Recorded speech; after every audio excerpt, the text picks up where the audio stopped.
puis on en vient aux Jeux paralympiques de Paris. Au programme de ce vendredi après-midi du tennis fauteuil, la France a-t-elle des chances, en tous les cas, elle joue la médaille de bronze en double avec ce couple Stéphane Houdet et Frédéric Cataneo. On va voir dans un instant quelles sont les chances de ce duo, puisque Cédric Ferreira suit cette compétition Roland Garros. On verra quelles sont les chances. Je ne sais pas si vous suivez ces Jeux paralympiques, Guillaume, si vous avez pu découvrir justement ce tennis fauteuil. En tout cas, on va voir quelles sont nos chances autour de cette médaille de bronze avec vous. Cédric Ferreira, vous êtes à Roland Garros pour France 24. Alors, on l'espère, ce bronze en double avec ce couple Stéphane Houdet et Frédéric Cataneo.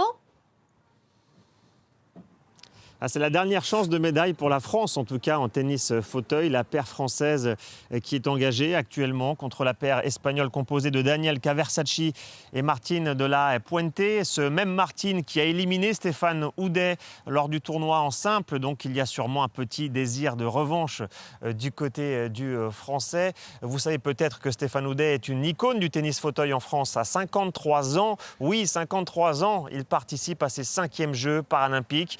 Jusqu'ici, il a remporté 4 médailles, 3 en or et 1 en bronze en double, et puis 1 en argent en simple. À chaque fois, il a remporté une médaille lors de ses participations aux Jeux. Il espère donc faire la même chose ici à Paris, à la maison, devant toute sa famille. Lui qui a d'ailleurs plus d'enfants que de médailles, père de 6 enfants, Stéphane Houdet. Toute sa famille l'a accompagné cette semaine à Roland-Garros.